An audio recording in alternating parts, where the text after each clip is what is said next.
I'm Rebecca Manchester, 31, a career service member and Derek's wife, and I earned my place in uniform the long way, competence first, credit later. For years, I bit my tongue and held the home front together while his mother and sister helped, then turned that help into control. But when they mocked my service and laid hands on me during his deployment, I drew a line that changed everything. Ever been dismissed, humiliated, or betrayed by people you've supported? Tell me your story in the comments. You're not alone. Before we dive in, tell me where you're watching from. And if you've ever had to stand up for yourself after being wronged, hit like and subscribe for more true stories about boundaries and reclaiming your worth. What happened next might surprise you. The first time I noticed something was wrong, Sarah was rearranging my kitchen cabinets.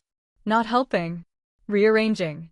When I walked in after a 12-hour shift at the base, she looked up from where she knelt beside my spice rack and said, "I thought you might want things organized properly while Derek's away." My mother-in-law stood behind her, arms crossed, nodding approval. Sarah knows how to run a household. Maybe you could learn something. I should have said something then. But Derek had only been deployed for 3 weeks, and I told myself this was what military families did. They helped each other. Even when that help felt more like judgment. "I appreciate the thought," I said, setting my keys on the counter. "But I prefer my system." Margaret made that sound she'd perfected over the years, half laugh, half dismissal. "Your system? Honey, there's barely anything in these cabinets to organize." The comment stung. Derek and I kept our kitchen minimal, functional. We were both deployed regularly, lived out of duffel bags more often than closets.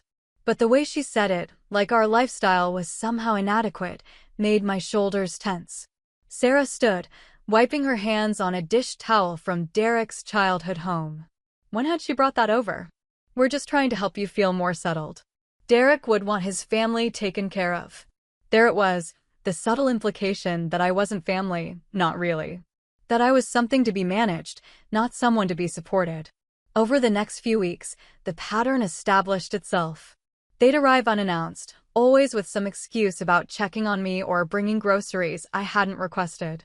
Margaret would walk through the house like she was conducting an inspection, commenting on everything from the dust on the baseboards to the military photos Derek and I kept on the mantel. "You know, when Derek was younger, he used to say he'd marry someone who could keep house properly," she said one afternoon, running her finger along the windowsill. Of course, that was before he understood how demanding your job would be. The words were carefully chosen, delivered with just enough sweetness to maintain plausible deniability. But the message was clear. I was failing at being a wife because I was succeeding as a soldier. Sarah was more direct. "I don't understand why you stay in," she said, sitting at my kitchen table like she belonged there. "Derek's rank is high enough now that you could focus on supporting his career instead of competing with it." I looked up from the report I'd been reviewing. "I'm not competing with anything. We both serve." "That's what you tell yourself." She shrugged. "But everyone knows military marriages work better when one person's the priority." The assumption that it should be me who stepped back, who made myself smaller, sat in my chest like a weight. But I'd grown up understanding both sacrifice and partnership. When Derek called that night, I almost mentioned their behavior. Almost told him about the constant intrusions, the subtle undermining, the way they made me feel like a guest in my own home. "How are Mom and Sarah treating you?" he asked, his voice crackling through the overseas connection. I looked around the living room where they'd rearranged my furniture, moved my books, hung pictures I didn't remember agreeing to display. "They're attentive." "Good. I worried they might be overwhelming, but I'm glad they're looking out for you." The gratitude in his voice stopped me cold. He genuinely believed his family was helping. How could I tell him that their kindness felt like criticism, that their help felt like control? "They miss you," I said instead. "I miss everyone too. Are you taking care of yourself? Eating enough? You always forget to eat when you're stressed." The concern in his voice was real, warm, everything his family's version of care wasn't. This was why I stayed silent. Derek loved me, trusted me, respected me as both a soldier and a wife. Whatever his mother and sister were doing, it wasn't worth disrupting that peace while he was thousands of miles away. By the time he'd been gone 2 months, Margaret and Sarah had keys to the house. I never gave them keys. But one day I came home and found them inside, Sarah mopping floors that hadn't needed mopping while Margaret sorted through mail I hadn't asked her to collect. "We thought we'd surprise you," Margaret said when she saw my expression. "Derek's father made us spare keys years ago, back when Derek first bought the house. We just want to help." The explanation was reasonable. The invasion felt anything but. That night, I sat in my bedroom, the one room they hadn't yet reorganized, and tried to understand why I felt so unsettled. These women were family. They were trying to help a deployed soldier's wife manage household responsibilities. But every interaction left me feeling smaller, less capable, more isolated from the home Derek and I had built together. Their help came with judgment. Their presence came with conditions I hadn't agreed to accept. I pulled out a notebook and began writing down the incidents. Not because I planned to do anything with the information, but because I needed to process what was happening. The pattern looked different on paper, more systematic, more deliberate than I'd realized. Margaret's comments about my housekeeping skills. Sarah's suggestions about my career priorities. The way they both spoke about Derek like he was their primary concern, and I was simply an obstacle to be managed. I closed the notebook and put it in my nightstand drawer. Tomorrow I'd wake up, put on my uniform, and continue serving my country with the same dedication Derek brought to his deployment. His family's disapproval wouldn't change that. But something had shifted. I'd started documenting their behavior not because I planned to use it against them, but because I needed proof for myself that I wasn't imagining the hostility wrapped in helpful gestures. The shift happened when Derek's unit moved to a more dangerous region. Communication was restricted, meaning I was truly alone with his family's version of support. Margaret arrived that morning while I was getting ready for work. "We need to talk," she said, standing in my bedroom doorway while I buttoned my uniform shirt. "I'm running late for formation," I replied. "This won't take long." She stepped into the room uninvited. "Sarah and I have been patient with you, but it's time you understood some things about this family." "What things?" "Derek's career comes first. Always. And right now, your attitude is becoming a problem for everyone involved." For months, criticisms had been wrapped in concern. Now she was dropping the pretense entirely. "I don't know what you mean by my attitude," I said carefully. "Playing dumb doesn't suit you." Margaret sat on my bed without permission. "You walk around here like you're doing us a favor by letting us help." Sarah appeared in the doorway, clearly part of this planned conversation. "She's been ungrateful from the beginning, Mom." The casual way they discussed me made my skin crawl. But I kept my voice level. "I appreciate everything you've done. But I need to get to work now." "See?" Sarah looked at her mother triumphantly. "She can't even have a conversation about family without hiding behind her job." "This isn't my job," I said, gesturing to my uniform. "This is my service. Just like Derek's."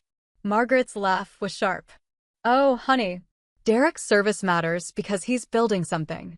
What you're doing is just playing dress up." The insult hit like a physical blow. I'd served 2 deployments, earned commendations, led soldiers in combat. But standing in my own bedroom while they dismissed my service as pretend, I felt the ground shift beneath my feet. "Derek respects my service," I said quietly. "Derek's a good man who loves his wife," Sarah replied. "But that doesn't mean he doesn't see what everyone else sees. You're a disgrace to his uniform." The words hung in the air like smoke from an explosion. This felt different from military hostility. Personal. Designed to wound in ways training couldn't prepare you for. "I think you should both leave now," I said, reaching for my keys. "We'll leave when we're ready." Margaret stood slowly. "You seem to forget that this house, this family, existed long before you showed up. Derek will be home eventually, and when he is, he'll need to know how you really behaved while he was gone." The threat was clear. They would create their own narrative about my conduct, and I would have no way to defend myself. I left for work with their words echoing in my head. Disgraced his uniform. They'd found the intersection of my 2 most important roles and attacked it directly. At the base, I went through the motions while processing what had happened. During lunch break, I called Derek's unit, knowing he probably couldn't answer. The call went straight to the automated message, "Communication restricted due to operational security." I was completely cut off from him while his family escalated their campaign. That afternoon, I started keeping detailed records. If Margaret and Sarah were planning to undermine me to Derek, I needed documentation of what was really happening. The notebook became a careful chronicle. Margaret entering without permission. Sarah's comments about my career. The specific words they used, the specific threats they made. By the time I got home that evening, they were gone. But they'd left evidence of their presence, rearranged furniture, cleaned surfaces, small changes that reminded me I had no privacy. I sat at my kitchen table, moved 6 inches from where I'd left it, and realized this was psychological warfare conducted with spare keys and good intentions. They were dismantling my sense of home, one small invasion at a time. I opened my notebook and began documenting everything from the past 4 months. Every slight, every intrusion, every comment designed to make me feel smaller. That night, alone in a house that no longer felt like mine, I began preparing for a war I hadn't wanted to fight. I met Derek during advanced training at Fort Benning, back when I still believed military marriages were impossible and he still thought he'd marry someone who'd never worn combat boots. We were both wrong about a lot of things in those days, but we were right about recognizing something in each other that neither of us had found anywhere else. My path to service started early. My father was a mechanic who worked double shifts to keep our family afloat, and my mother was a nurse who believed work was dignity and dignity was everything. They raised me to understand that respect was earned, not given, and that the best way to earn it was through competence and reliability. When I told them I was enlisting, they nodded like they'd been expecting it. "You've got the temperament for it," my father said, not looking up from the engine he was rebuilding. "Just don't let anyone convince you that you're there to prove anything to anybody but yourself."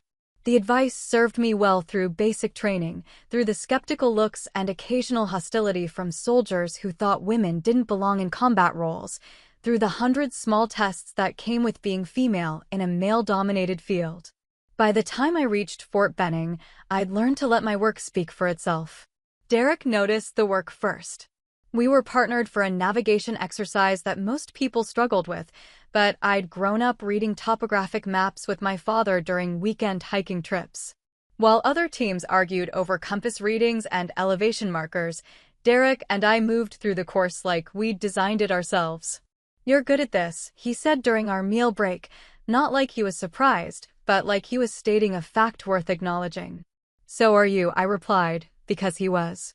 Derek approached military training with the same methodical precision he brought to everything else: thorough preparation, careful execution, constant self-evaluation. Watching him work was like watching someone who'd found the thing he was meant to do. We started spending time together outside of training requirements. Not dating exactly, but seeking each other out during downtime, comparing notes on instructors and techniques, sharing the kind of easy conversation that comes when you meet someone who understands your priorities without needing them explained. The attraction developed slowly, built on shared experiences and mutual respect rather than dramatic romantic moments. We were both too focused on our training, too aware of the professional stakes, to rush into anything that might compromise our performance. But by the time we graduated, we both knew something had shifted. The night before we shipped out to our respective assignments, Derek walked me back to the women's barracks and stopped at the base of the steps. "I know this complicates everything," he said, hands in his pockets, looking more uncertain than I'd ever seen him. "But I want to stay in touch. I want to see where this goes." I understood the weight of what he was asking. Military relationships were complicated under the best circumstances. Long distances, irregular schedules, the constant possibility of deployment, all of it worked against the kind of steady relationship building that civilians took for granted. "It does complicate everything," I agreed. "But I want to try anyway." We spent the next 2 years learning how to love each other around the demands of military life. Letters when phone calls weren't possible, brief visits during leave periods, long conversations about career goals and family plans and whether two soldiers could really build a life together. Derek's family was skeptical from the beginning, though they hid it well during our early visits. His mother asked polite questions about my background, my career plans, my intentions toward her son. His sister made friendly conversation about wedding planning and military spouse support groups, assuming I'd eventually transition into a more traditional role. I should have recognized the warning signs then. The way they talked about military wives like we were all the same, the assumption that I'd naturally prioritize Derek's career over my own, the subtle pressure to demonstrate my domestic capabilities alongside my professional ones. But I was young and optimistic and deeply in love with a man who saw my ambition as an asset rather than a threat. When Derek proposed during his leave before my first deployment, he didn't ask me to choose between him and my service. He asked me to build a life that honored both our commitments. "I want to marry someone who understands why this matters," he said, gesturing to the base around us, the life we'd both chosen. "I want to marry you." The wedding was small, practical, held during a brief window when both our units were stateside. His family attended, smiled in photographs, welcomed me into the family with embraces that felt genuine at the time. If they had reservations about their son marrying someone who wouldn't be a traditional military wife, they kept those concerns private. Our first years of marriage confirmed what we'd suspected during our courtship. We worked well as a team. We understood each other's schedules, supported each other's deployments, celebrated each other's achievements without competition or resentment. When Derek received orders for his first major deployment as a married man, we'd already developed systems for maintaining connection across distance and time zones. His family's offer to help while he was gone seemed natural, even thoughtful. Margaret and Sarah lived nearby, understood military life, wanted to make sure I wasn't isolated during what everyone acknowledged would be a difficult period. "They're excited to spend more time with you," Derek told me before he left. "Mom said she's looking forward to getting to know you better without me around to monopolize your attention." I believed that was true. I wanted it to be true. I'd grown up in a close family and missed the daily interactions that came with having relatives nearby. The prospect of building stronger relationships with Derek's mother and sister felt like an opportunity, not an obligation. Looking back now, I can see how naive that was. But at the time, standing in the airport watching Derek board a plane that would take him away for 8 months, accepting his family's support felt like the natural thing to do. I'd spent my entire adult life learning to navigate male-dominated environments, earning respect through competence and professionalism. I thought I understood how to handle difficult personalities and competing priorities. What I didn't understand was how to defend myself against people who disguised hostility as concern, who used my own values against me, who attacked my marriage under the pretense of protecting it. Derek's family understood military culture well enough to know exactly where my vulnerabilities were. They knew I valued loyalty, sacrifice, putting others' needs before my own. They knew I wouldn't want to burden a deployed soldier with problems he couldn't solve from thousands of miles away. Most importantly, they knew that everything I'd worked for, my career, my marriage, my identity as both a soldier and a wife, depended on maintaining respect within a community that was always evaluating whether women belonged in their ranks. They didn't need to destroy me. They just needed to make me destroy myself trying to prove I was worthy of the life I'd built. By the time I realized what was happening, they'd already spent months laying the groundwork for my downfall. And Derek, the person who should have been my strongest ally, was exactly where they needed him to be, too far away to witness what they were really doing, too trusting to question their version of events. The worst part wasn't that they'd planned this campaign against me. The worst part was how well they understood me, how precisely they'd identified the things I cared about most and figured out how to use them as weapons. The house felt different when I was alone in it. Not peaceful, like it used to when Derek was at work and I could spread my paperwork across the kitchen table or listen to music while folding laundry. Now it felt temporary, like a hotel room I was borrowing until the real occupants returned. I'd started locking my bedroom door, though I wasn't sure what I thought that would accomplish. Margaret and Sarah had keys to the house, and nothing I owned was valuable enough to steal. But the physical barrier gave me some sense of control, some space that was still mine even when everything else felt invaded. The locked door became a problem sooner than I expected. "Why is your bedroom locked?" Sarah asked one afternoon, standing in the hallway with her hands on her hips like a parent confronting a rebellious teenager. I looked up from the kitchen counter where I'd been paying bills, one of the few domestic tasks they hadn't tried to take over, probably because it wasn't interesting enough to criticize. Because it's my bedroom. That's not an answer. She moved closer, and I noticed Margaret behind her, arms crossed, ready to back up whatever confrontation Sarah was initiating. It's the only answer you're going to get, I said, returning my attention to the checkbook. The silence stretched long enough that I finally looked up again. Both women were staring at me with expressions I'd never seen before, not disapproval or disappointment, but something harder. Something that looked like hatred. You know what your problem is? Margaret's voice was quieter than usual, more controlled. You think you're better than everyone else. Better than this family. Better than the women who came before you. Better than Derek, even. I set down my pen carefully, trying to keep my hands steady. That's not true.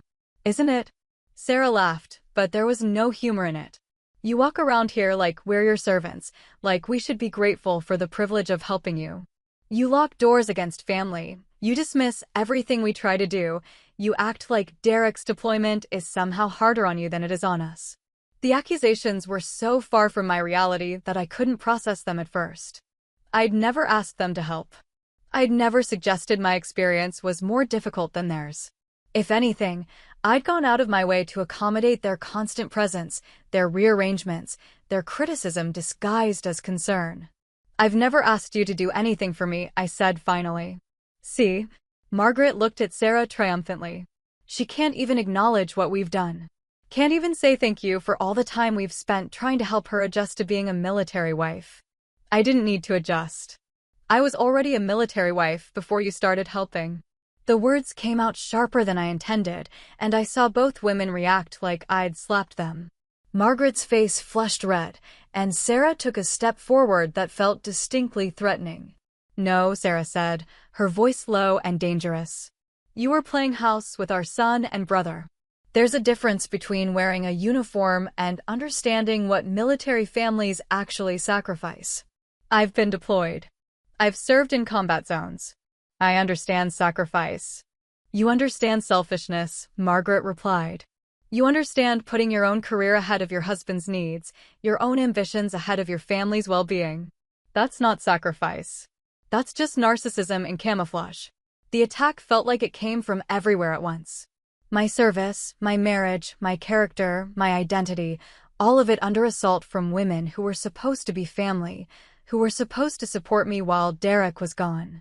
I stood up from the kitchen table, needing physical distance from their anger. I think you should both leave now. We'll leave when we're ready, Sarah said, echoing her mother's words from weeks earlier. But first, you're going to hear some things Derek should have told you years ago. They backed me against the kitchen counter, not physically but emotionally, their words coming faster now, more vicious. You embarrass him with other officers' wives. You can't cook, can't clean, can't even pretend to care about the things military families do together. You make him look weak. Like he can't control his own household. Everyone talks about how strange it is that he married someone who competes with him instead of supporting him. You're going to destroy his career, and you don't even care as long as you get to play soldier. Each accusation hit like a physical blow, designed to wound in places I couldn't protect. They'd identified every insecurity I'd ever had about being a woman in the military, about being a military wife, about balancing career and marriage in a culture that didn't always understand dual military couples. But it was the next attack that broke something inside me. The truth is, Margaret said, stepping close enough that I could smell her perfume, Derek settled for you because he thought you'd grow out of this phase. He's still waiting for you to become the wife he actually needs. The lie was so cruel, so precisely aimed at the core of my relationship with Derek, that I felt something snap in my chest. Not anger, I was too hurt for anger. Something deeper and more dangerous. Something that felt like the end of trying to be reasonable. Get out, I said, my voice barely above a whisper. What was that? Sarah cupped her ear mockingly. I don't think we heard you. Get out of my house. Louder now, but still controlled. Margaret smiled, the expression cold and satisfied. Your house? Honey, this is Derek's house. You're just the temporary occupant. That's when Sarah pushed me. Not hard enough to knock me down, but hard enough to make me stumble backward against the counter. Hard enough to cross a line that changed everything between us. Oops, she said, not sounding sorry at all. I guess you're not as steady on your feet as you think you are. I stared at her, trying to process what had just happened. In my years of military service, I'd faced physical threats, had been trained to respond to violence with controlled force. But this wasn't combat. This was family. This was two women who were supposed to care about me, who were supposed to be on my side, who had just crossed into territory I didn't know how to navigate. Don't look so shocked, Margaret said, noticing my expression. You've been asking for someone to knock you down a peg for months now. Sarah just gave you what you needed. They left after that, walking out of my kitchen like nothing had happened, like pushing me around was just another form of helpful correction. I stood alone in the kitchen for a long time afterward, staring at the spot where Sarah had stood when she shoved me. My shoulder ached where I'd hit the counter, but that pain was nothing compared to the realization that I was completely isolated, completely vulnerable, and completely unprepared for the kind of warfare they were waging. That night, I sat on my bedroom floor with my notebook and tried to write down what had happened. But the words looked inadequate on paper, too small to contain the magnitude of what I'd experienced. They'd called me a disgrace to Derek's uniform. They'd pushed me in my own kitchen. They'd threatened my marriage, my career, my sense of self. And Derek was still thousands of miles away, unreachable, unaware that his deployment had become the cover for something that looked like love but felt like destruction. I locked my bedroom door and tried to figure out how to survive until he came home. The documentation became my lifeline and my obsession. Every morning before leaving for the base, I'd update my notebook with new incidents, new comments, new invasions of privacy. The pattern was becoming clearer on paper, systematic isolation designed to break down my confidence and my connection to Derek. But documenting abuse and stopping it were different skills entirely. Margaret and Sarah had refined their approach after the kitchen confrontation. No more direct physical contact, nothing that would leave marks or evidence. Instead, they focused on psychological warfare that was harder to prove and easier to deny. They'd rearrange my personal items and claim they were just tidying up. They'd throw away mail they deemed unimportant, always with reasonable explanations about clearing clutter. They'd invite Derek's friends and extended family over without telling me, then express disappointment when I wasn't prepared to host properly. I thought you'd want to practice entertaining while Derek's gone, Margaret said after I came home to find 8 people in my living room, eating food I hadn't prepared, discussing plans I hadn't been included in. But I guess you're too tired from work to make an effort for family.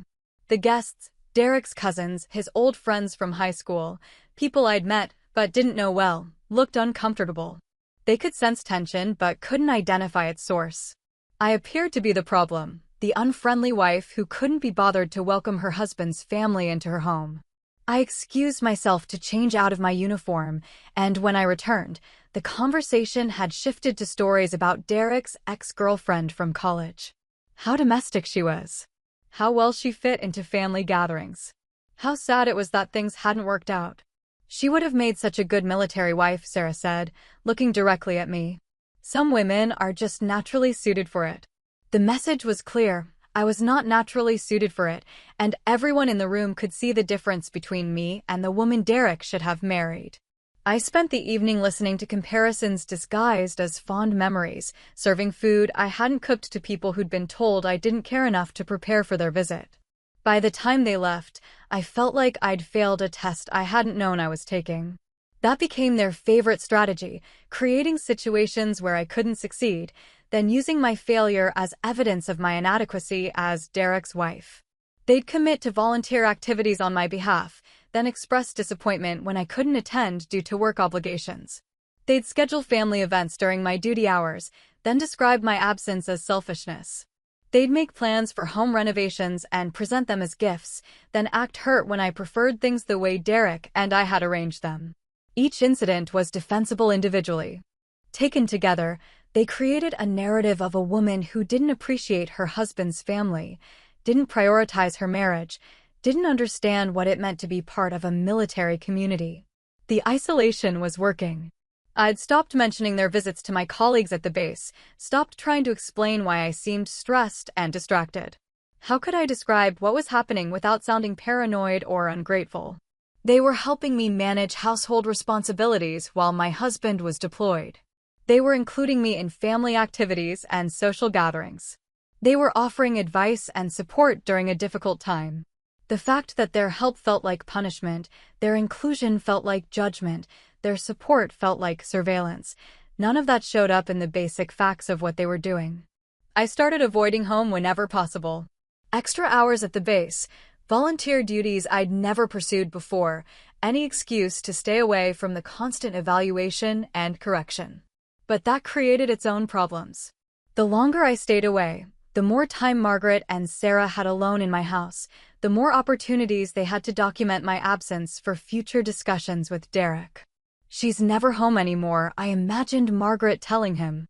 "We try to help, but she's always working late or finding excuses to avoid family time." The trap was perfect. Staying home meant enduring their presence.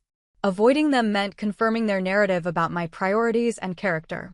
3 months into the deployment, I made a decision that felt both necessary and dangerous.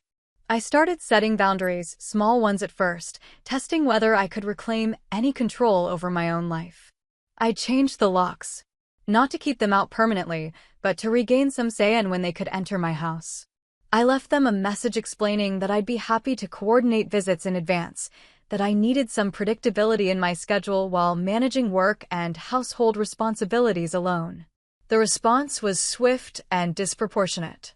Margaret called within an hour of discovering the new locks, her voice shaking with rage. "How dare you lock family out of Derek's house? How dare you treat us like strangers when we've done nothing but try to help you?" "I'm not locking you out," I tried to explain. "I'm just asking for some advance notice before you come over. You're paranoid and ungrateful and completely unsuited to be part of this family," she replied. "Derek's going to hear about this. All of it. Every disrespectful thing you've done while he's been gone." The call ended with threats I'd been expecting for weeks.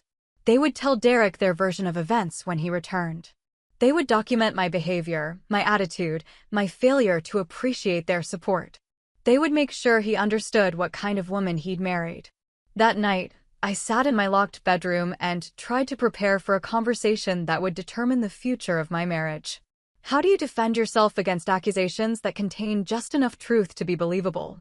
How do you explain that help can be hostile, that support can be sabotage, that love can look like warfare when it's filtered through people who see you as the enemy? I opened my notebook and began writing a letter I hoped I'd never have to send. A detailed account of the past 3 months, with dates and witnesses and documentation of everything they'd said and done. Not because I wanted to destroy Derek's relationship with his family, but because I needed him to understand what had really happened while he was gone. The letter grew longer each night as I added new incidents, new examples, new evidence of the systematic campaign they'd waged against my sense of belonging in my own home. I didn't know yet that documentation wouldn't be enough. I didn't know that truth and evidence meant nothing when weighed against family loyalty and long-established relationships.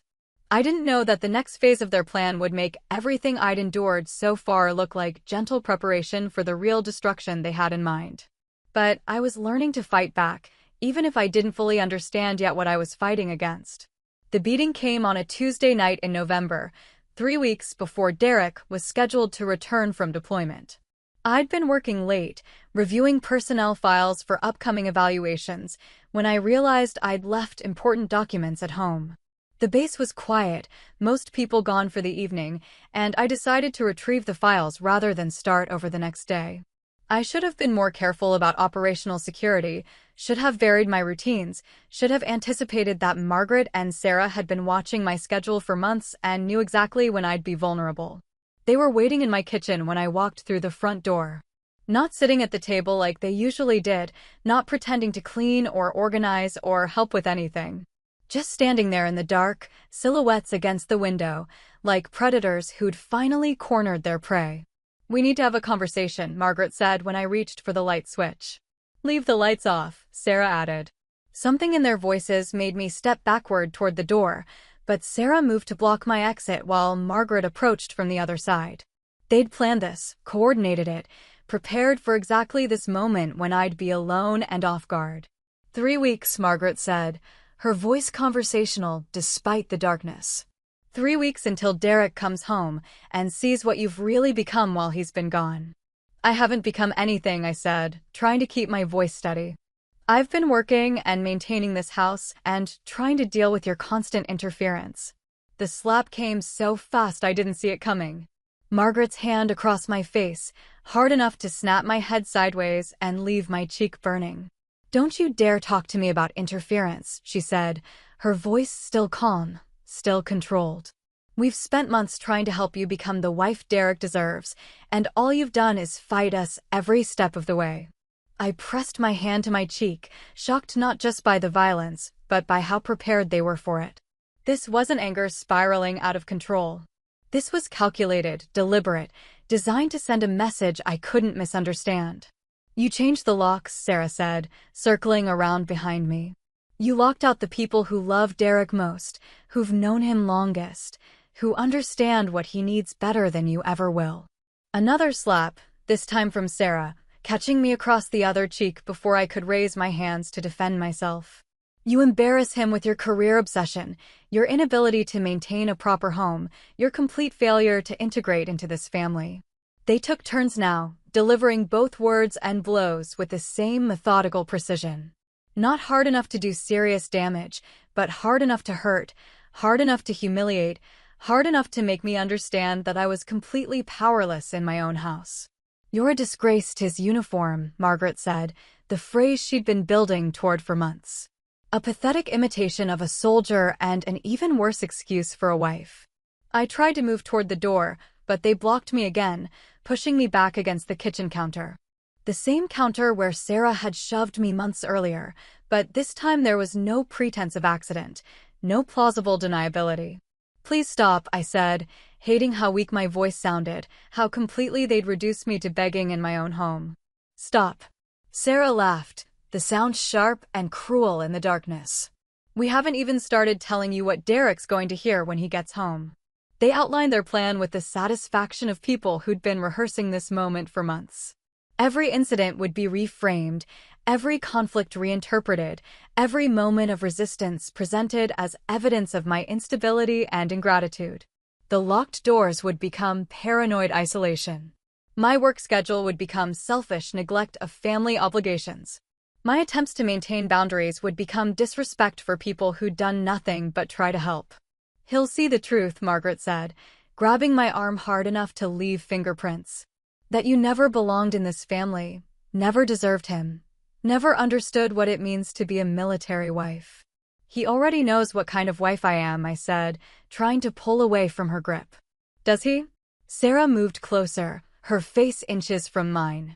Does he know you locked his family out of his house? Does he know you refused to participate in family gatherings? Does he know you care more about your precious career than his homecoming? The questions were rhetorical, but they landed like physical blows because I could hear how they'd sound to Derek without context, without understanding the months of systematic undermining that preceded each incident. He loves me, I said, the words feeling inadequate but necessary. He loves the woman he married, Margaret corrected. Not the bitter, selfish person you've become. When he sees who you really are, he'll understand what we've been trying to protect him from. They pushed me toward the living room, away from the kitchen where neighbors might hear if I screamed. Not that I was going to scream. Some part of me still believed this was family conflict, still thought there were rules and boundaries that would eventually restore sanity to the situation. The beating that followed was systematic, designed to cause pain without leaving evidence that couldn't be explained away. Pushes that could be called accidents. Slaps that could be dismissed as emotional outbursts. Grabs and shoves that would bruise in places my uniform would cover. But the words were worse than the physical violence. They knew exactly how to hurt me, exactly which insecurities to target, exactly how to make me question everything I thought I knew about my marriage and my worth as both a soldier and a wife. Derek settles for you because he's too kind to admit you're not enough. Everyone at the base talks about how strange it is that he married someone who competes with him. You're going to destroy his career, and you don't even care. He'd be better off with someone who actually supports him instead of playing dress-up soldier. Each accusation built on months of careful groundwork, months of small comments and subtle undermining, months of making me doubt my own perceptions and reactions. They'd identified every weakness, every fear, every point of vulnerability, and they were using all of it against me now. When it was over, when they'd delivered their message and their punishment, they straightened their clothes and prepared to leave like nothing had happened. "Derek will be home soon," Margaret said, smoothing her hair in the hallway mirror. "Make sure you're ready to have an honest conversation about your behavior while he was gone." "Clean yourself up," Sarah added, looking at me crumpled on the living room floor. "You look like exactly what you are, a mess he'll have to deal with." They left me there in the dark, bruised and shaking, and completely alone. I sat on my living room floor for a long time afterward, trying to process what had just happened, trying to understand how family support had become family violence. The worst part wasn't the physical pain, though that was real enough.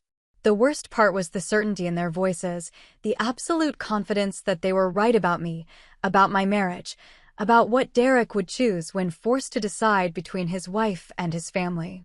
They'd spent months documenting my failures and preparing their case. All I had was the truth, and I was beginning to understand that truth wasn't always enough to compete with family loyalty and carefully constructed narratives. I picked myself up off the floor and went to my bedroom, where I sat on the edge of the bed and tried to figure out how to survive the next 3 weeks until Derek came home. The notebook felt inadequate now, too small to contain what had just happened. But I wrote it down anyway, every detail I could remember, every word they'd said, every moment of violence disguised as family discipline. 3 weeks until Derek returned. 3 weeks to prepare for a conversation that would determine whether I had a marriage worth fighting for or whether Margaret and Sarah had already won a war I'd never fully understood I was fighting. I looked at my reflection in the bathroom mirror, bruised, exhausted, defeated, and tried to find some trace of the confident soldier who'd married Derek 3 years earlier. She was still there, buried under months of systematic abuse, but still there. Still fighting, even when fighting seemed impossible. I had 3 weeks to figure out how to save my marriage from people who claimed to love my husband more than I did. 3 weeks to prove that their version of love looked a lot like warfare, and that I was stronger than they'd calculated. Derek came home early. Not early enough to matter, not early enough to see the months of systematic abuse or understand what his family had been doing while he was gone. But early enough to walk through our front door on a Thursday night while Margaret and Sarah were delivering what they'd planned as their final lesson in family hierarchy. I was on the kitchen floor when I heard his key in the lock. They'd been more vicious that night, more confident, knowing his return was imminent and their window for correcting my behavior was closing. The bruises from the previous beating had faded, but the psychological damage had deepened. I'd spent 2 weeks documenting every interaction, every threat, every moment of violence, building a case I wasn't sure I'd ever be brave enough to present. "Last chance," Margaret had said when they arrived that evening, letting themselves in with spare keys they'd never returned despite my request. "Last chance to understand your place in this family." The beating started immediately, no pretense of conversation or justification. They were past the point of caring whether I learned anything from the experience. This was pure punishment, pure power, pure demonstration of who controlled my life while Derek was away. I was curled on the kitchen floor, arms protecting my head, when I heard the front door open. Heard Derek's familiar footsteps in the hallway, heard him drop his duffel bag like he'd done after every training exercise and deployment we'd been through together. Margaret and Sarah froze mid-assault, their hands still raised, their faces still twisted with the kind of hatred I'd learned to recognize over the past months. Derek appeared in the kitchen doorway wearing his dress uniform, medals and ribbons displayed across his chest, the visual representation of everything he'd accomplished while serving overseas. He looked older, more weathered, carrying the weight of command and responsibility that came with leading soldiers in dangerous situations. He looked at the scene in front of him, his mother and sister standing over his wife, who was bleeding from a split lip and trying to push herself up from the kitchen floor, and his expression went completely blank. Not shocked. Not angry.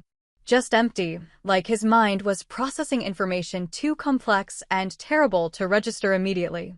Derek, Margaret said, her voice instantly shifting from fury to relief, from violence to victimhood. Thank God you're home. We've been so worried about her while you were gone. She stepped away from me like nothing had happened, like she hadn't been kicking me 30 seconds earlier, like the tears on my face were evidence of my emotional instability rather than their physical assault. She's been so difficult, Sarah added, straightening her clothes and smoothing her hair. We tried to help, but she's been hostile and paranoid and completely unreasonable about family trying to support her. I stayed on the floor, not trusting my legs to support me, not sure what Derek was seeing or thinking or believing. His face revealed nothing. His silence stretched long enough that I began to wonder if he was going to speak at all. When he finally moved, it wasn't toward me or toward them. He walked to the kitchen table and sat down heavily, still wearing his uniform, still carrying the weight of whatever he'd experienced during deployment. How long? He asked quietly. The question could have been directed at anyone, could have meant anything. Margaret and Sarah looked confused, uncertain how to respond without knowing what he was really asking. How long has this been happening? He clarified, his voice still soft, but carrying an undertone I'd never heard before. Derek, honey, you don't understand, Margaret started, but he held up one hand to stop her. I understand exactly what I'm seeing, he said, not looking at any of us, his attention focused on some invisible point across the room. My wife is on the kitchen floor with a split lip and bruises on her arms. My mother and sister are standing over her making excuses. I want to know how long this has been happening. The silence that followed was different from anything I'd experienced in months of conflict with his family. This wasn't the silence of people choosing their words carefully or preparing their defenses. This was the silence of people realizing they'd been caught doing something unforgivable. She's been impossible to work with, Sarah tried again, but her voice lacked the confidence she'd shown moments earlier.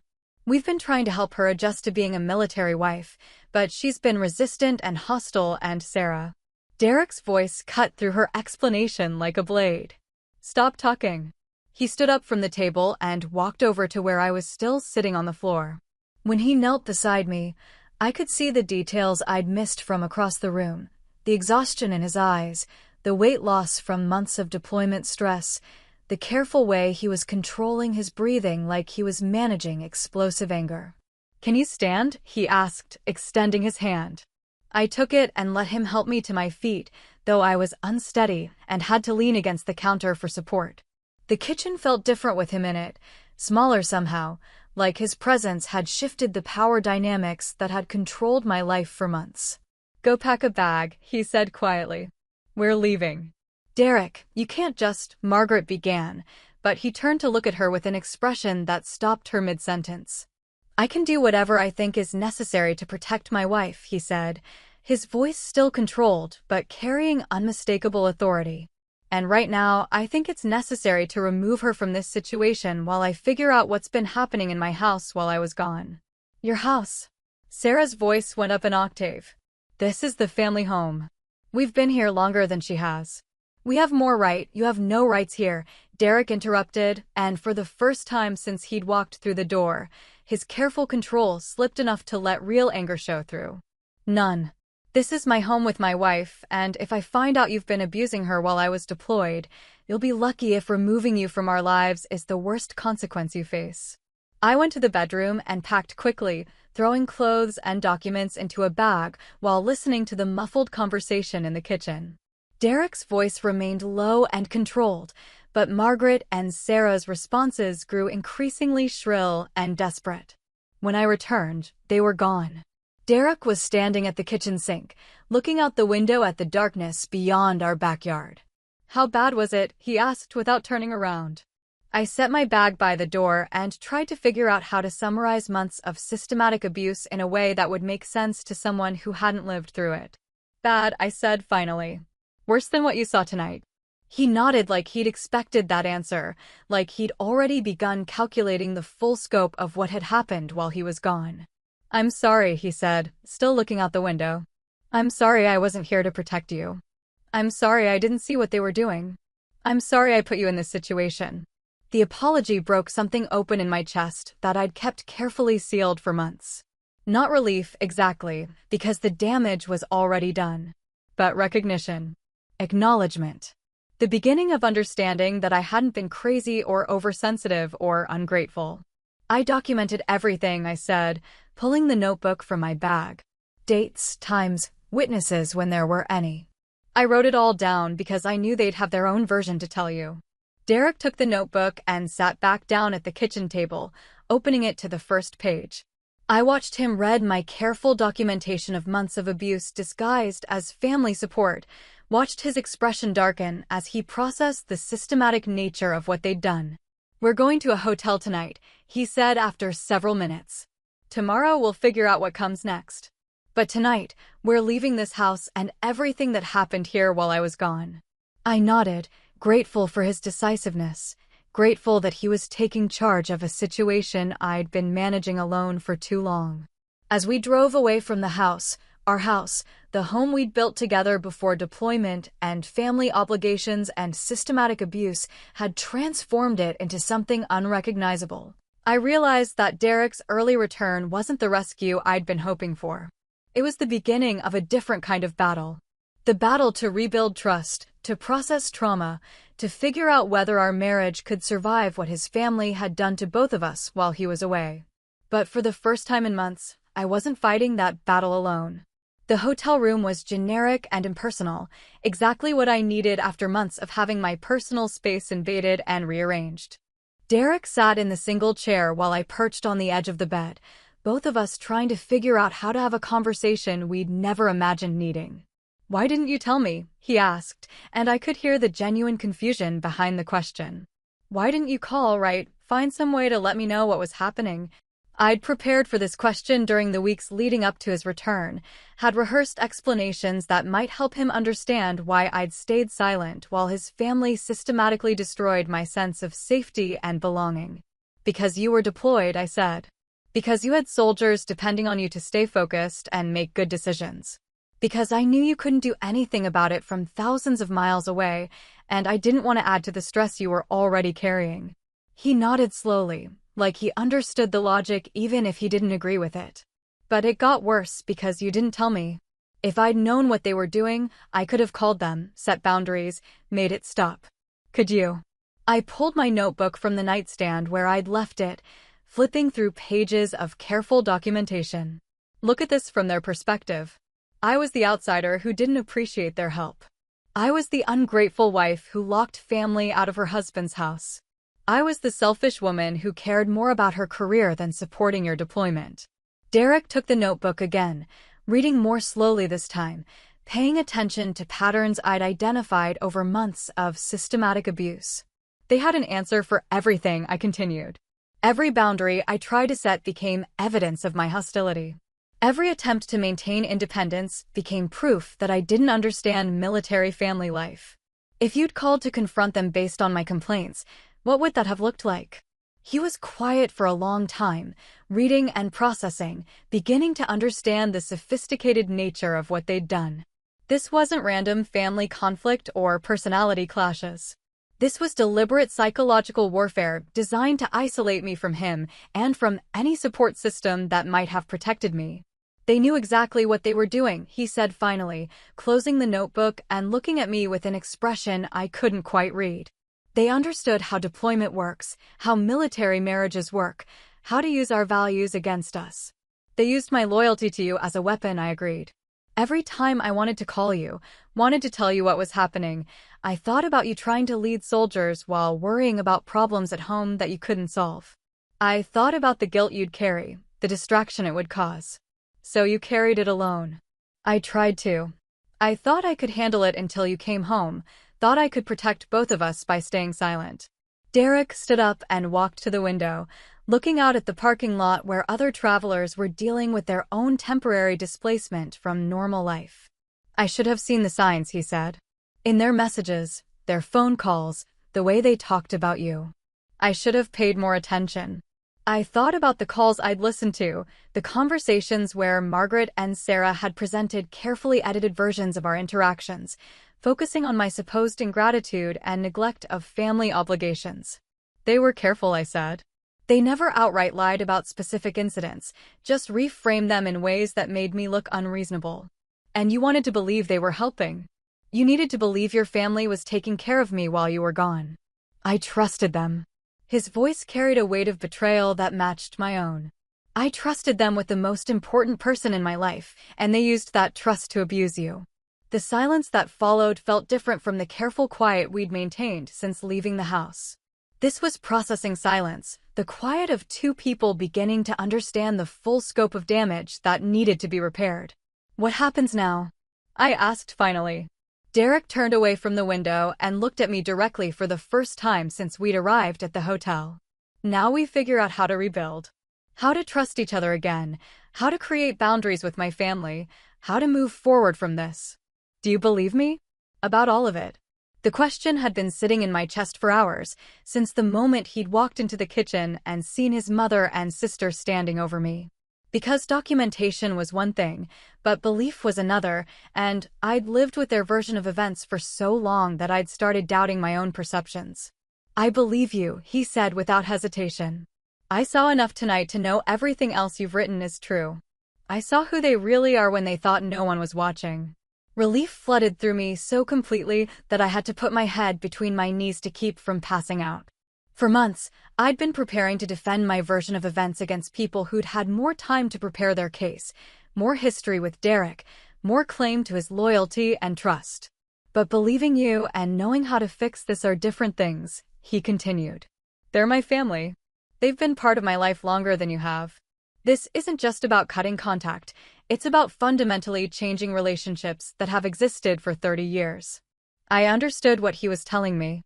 Even with evidence, even with witnessed abuse, even with clear documentation of systematic cruelty, the path forward wouldn't be simple. Family bonds were complicated, and Derek would have to navigate between protecting me and managing relationships with people who'd raised him and supported his military career. I'm not asking you to choose between me and them, I said, though part of me knew that choice was exactly what would be required. I'm asking you to believe what happened and help me figure out how to be safe moving forward. You shouldn't have to ask for safety from my family, he replied. The fact that you do means I've already failed you as a husband. We stayed up most of that night talking through months of experiences I'd never been able to share, incidents he'd missed, patterns he'd never seen.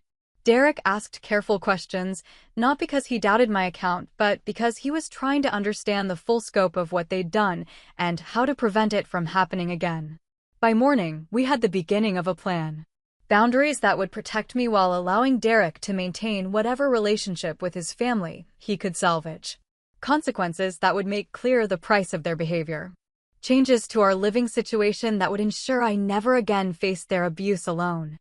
But plans were easier than execution, and both of us knew the real test would come when we tried to implement boundaries with people who'd spent months proving they didn't respect limits or consequences. This isn't over, I said as we prepared to check out of the hotel and return to the house that no longer felt like home. No, Derek agreed. But now you're not facing it alone. For the first time in months, that felt like enough. Not victory, not resolution, not erasure of the trauma I'd endured. But partnership. Alliance. The beginning of rebuilding something that had been systematically destroyed while he was away. We drove home together, ready to reclaim our life from people who'd tried to convince us both that I didn't deserve to be part of it. The reconstruction of our marriage happened in layers, like archaeological work in reverse.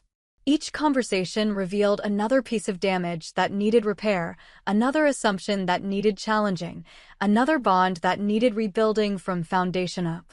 Derek moved through our house like he was seeing it for the first time, noticing changes I'd stopped registering months earlier. Furniture arrangements that reflected his family's preferences rather than ours. Kitchen organization that prioritized their convenience over functionality. Decorative choices that made our home feel more like his childhood memories than our shared future. They were erasing you, he said one morning, standing in our bedroom doorway while I sorted through clothes they'd rearranged. Systematically removing evidence that you lived here, that you belonged here. I held up a uniform shirt I'd been searching for weeks, found buried behind winter clothes in the back of the closet. I thought I was losing my mind. forgetting where I'd put things, misremembering how we'd organized spaces. Gaslighting, he said, using a term I'd avoided because it felt too clinical for family relationships. They were making you question your own memory and perceptions.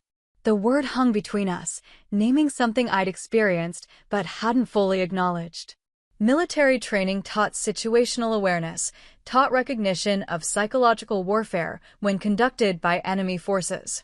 But I'd never learned to defend against manipulation disguised as love, control disguised as concern. We spent weeks systematically reversing their changes, not because the new arrangements were necessarily worse, but because reclaiming control over our environment was part of reclaiming control over our relationship.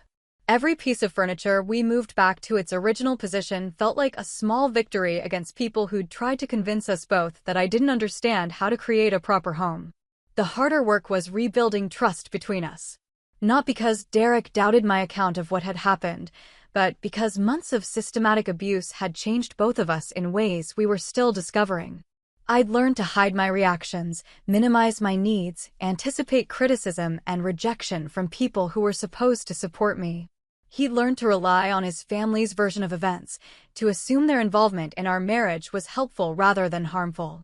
"I need you to tell me when I'm doing something that reminds you of them," he said one evening after I'd flinched when he'd moved to straighten papers on the kitchen counter. "I need you to trust me enough to let me know when I'm triggering memories of their behavior."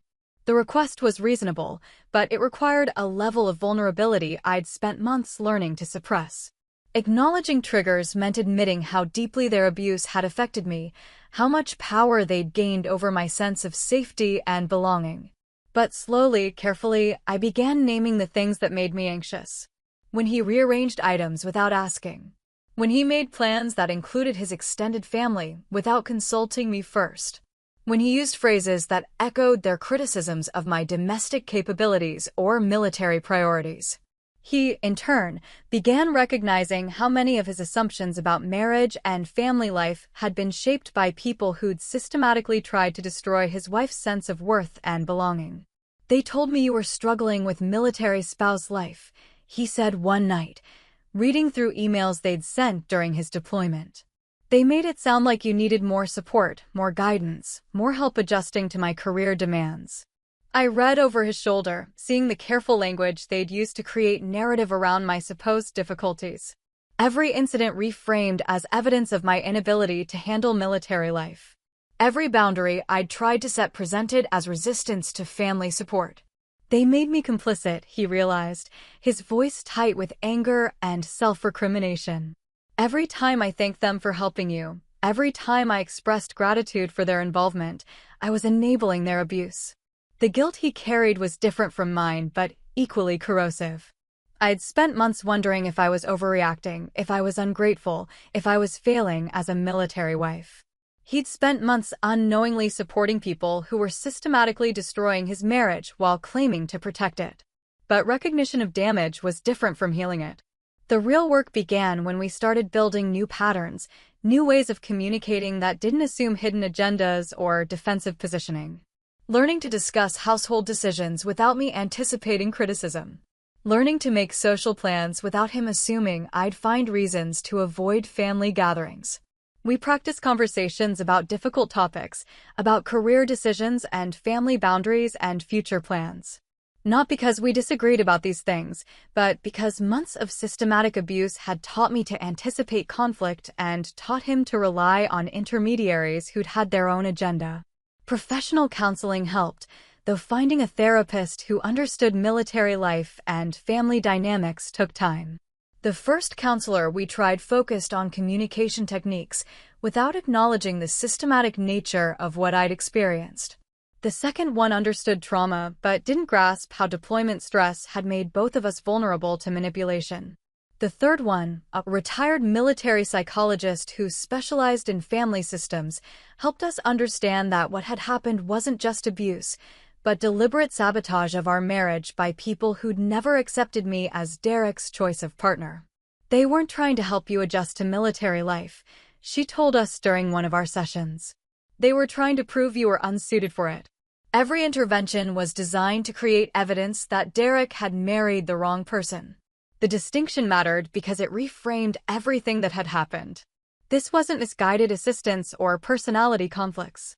This was calculated warfare against our relationship, conducted by people who'd had access to our home and our trust and our most private vulnerabilities. Understanding their motivation didn't erase the damage they'd done, but it helped us develop strategies for preventing future manipulation. Setting boundaries that couldn't be reframed as hostility. Creating accountability systems that didn't depend on their cooperation. Building support networks that weren't filtered through people who'd proven they didn't have our marriage's best interests at heart. 6 months after Derek's return, we moved to a new house across town. Not because we couldn't reclaim our original home, but because starting fresh in a space they'd never controlled felt like the healthiest way forward. The new house was smaller, newer, completely ours from the first day. We chose every piece of furniture together, organized every room according to our preferences, created systems that reflected our actual needs rather than other people's expectations. Derek changed his contact information and established new protocols for family communication. Not complete estrangement, but clear boundaries about when and how his mother and sister could reach him. No more unannounced visits. No more assumption that family had unlimited access to our private life. The boundaries held, mostly because Derek enforced them consistently and because his mother and sister seemed to understand that their behavior had consequences they hadn't anticipated. Their son was still part of their lives, but their influence over his marriage was permanently diminished. I returned to work with renewed focus and energy, no longer carrying the constant stress of wondering what I'd find when I came home each evening. My performance evaluations improved. My relationships with colleagues strengthened. My confidence in professional settings returned as I stopped second-guessing every decision through the lens of criticism I'd learned to expect. But the most important change was in our marriage itself.